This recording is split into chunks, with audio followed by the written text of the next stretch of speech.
Let's talk about the left. Let's talk about communism. I'm here with Michael Percy and we're having a great chat about politics and what sort of systems we like. And look, Michael, you're going to give a talk soon on the manifestation of modern communism. Is this the same communism as we had before, or have we created a new communism?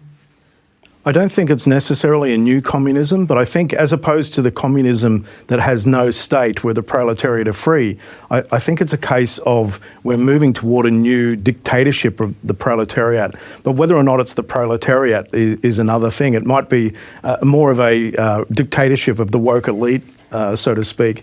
And it's really interesting because we see the gap, and the Voice really indicated this, the Voice referendum really indicated the gap between the regions and the inner cities, which are increasingly voting for the Greens.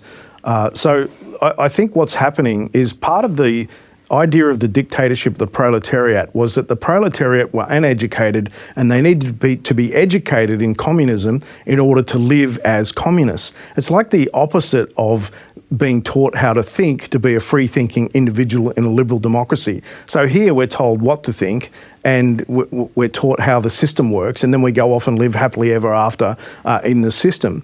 And the trouble is we're moving now away from an idea of a system of government based on individuals and their relationship with the state, or society and its relationship with the state. And we're moving toward this idea of identity politics, where we can have conflicting politics within our own individuality. And that's, so basically people are starting to choose their identity and then have that enforced as being respected in society. Whereas previously you had a duty to make your case to society. Now society has to make the case for you. And it's interesting if we look at, we spoke about biology before, and one of the issues, one of the things I take issue recently is this idea of toxic masculinity.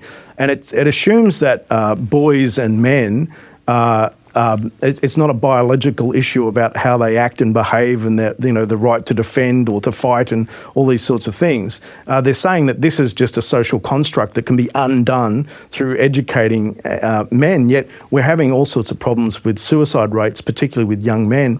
And if we look to the gender affirmation, part of the, look, even the Stoics said that we should generally accept that people are trying to do the right thing even if they're misguided.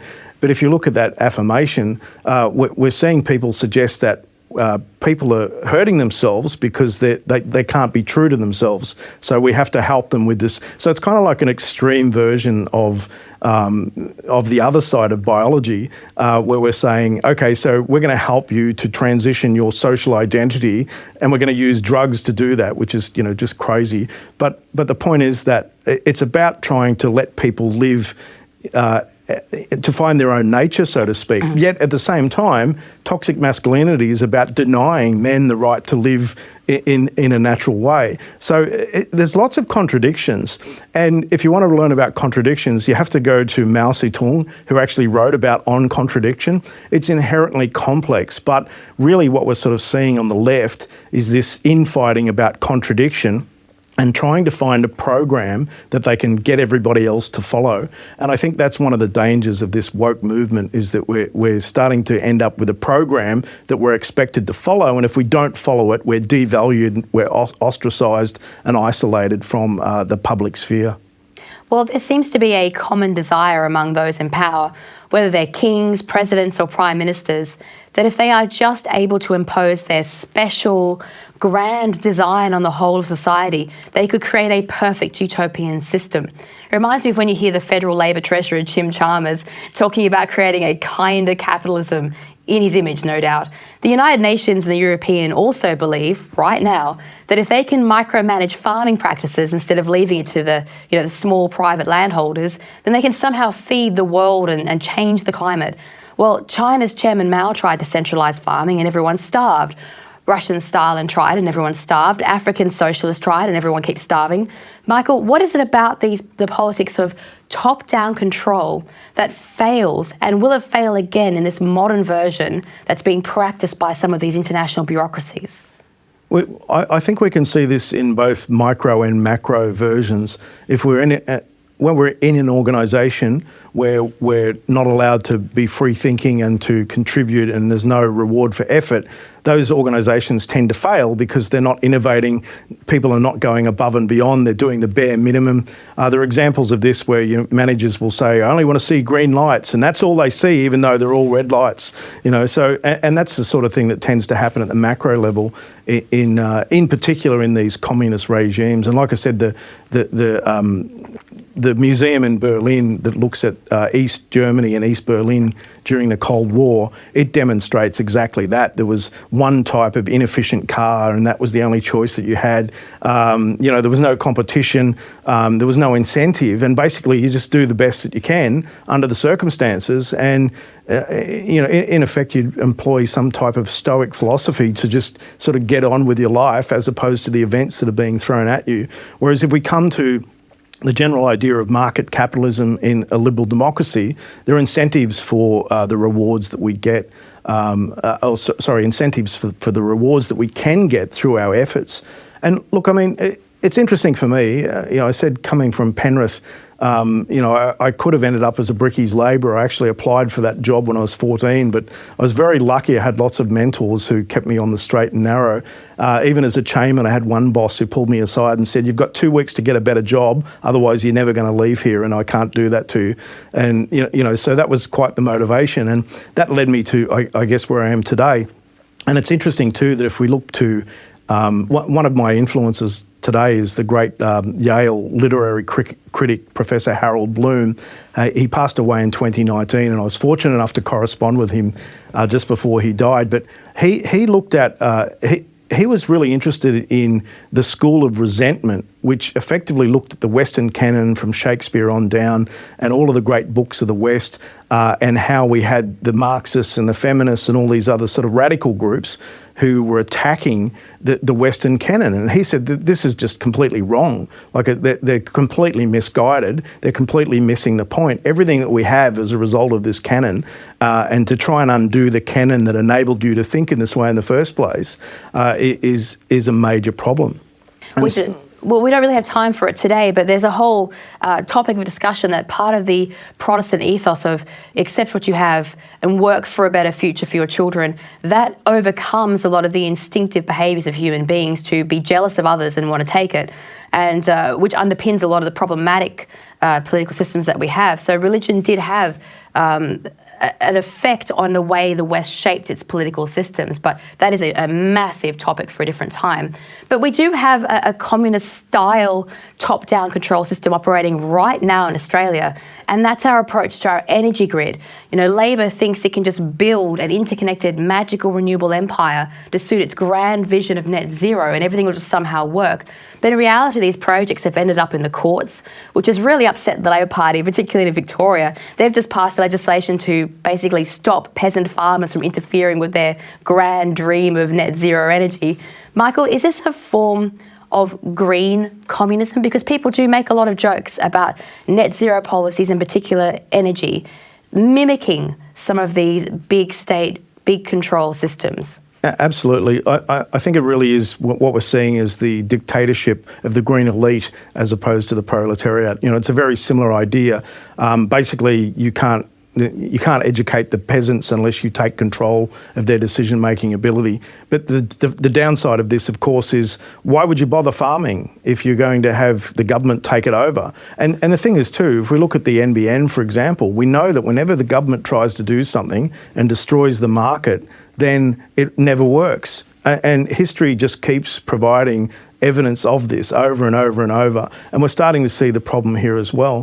What really worries me is that I've always said with infrastructure, one of the problems when you go to a non-liberal democracy and you see this wonderful infrastructure, people's lives and livelihoods in their homes were destroyed in making that infrastructure, and they had no property rights. Whereas we have property rights, so we have to compromise about how we manage our property rights versus the infrastructure that we need. But what we're seeing in Victoria is forget about property rights, forget about a single fundamental right of liberal democracy. We're going to take that away and just do this because the collective is more important than the individual. But again, Victoria is probably not the greatest example. It's one of the second most in-debt state. The ACT is another issue. over $1 million a day in interest payments on a debt of around $8 billion that's expected to double in the next 3 years. And yet they're saying, look how green we are, but they're buying in renewable electricity from elsewhere. So they're paying a premium for that and they can't afford it. So, eventually the reality of economics is going to hit these sort of lofty ideals. And that's exactly what we've seen time and time again in communist regimes and attempts at socialism internationally and throughout history. And I think one of the big problems is that it's all well and good when you're quite well off to have these lofty ideals, but eventually people have to eat. And that's sort of where the future potentially could go for us. We're going to take a really quick break and we'll be right back in a second with Michael Tabersi. We're back with Michael Tabersi. And what I was going to say at the end of the last segment, Michael, was that some of that brilliant infrastructure that we see in communist countries, it's the first to fall over whenever there's a minor natural disaster because it's not built by market competition, it's built by decree of the state, and that often means it's pretty rubbish. But look, censorship is a tool usually favoured by left-wing regimes, not exclusively, but typically. Censorship is the first line of defence against public criticism for both the regime and its ideas. Now, you can see how this works in the most extreme example of something like Kim Jong-un. He and his family are not only communist rulers, they are deities and they are worshipped as such. In the most extreme form of a totalitarian political system where the state becomes the centre of public faith. Now, gods cannot be wrong, or else they are not divine, and divinity is used as the reason to, rule over the nation. So criticising North Korea's leader implies that he is not a god, which means he has no right to rule, which means that he can be overthrown. Now, that's essentially the same structure that happens in other regimes to a lesser extent. Now, obviously, Australia's politics is not that extreme like North Korea, but we have seen an uptick in the desire to censor the population, especially with social media.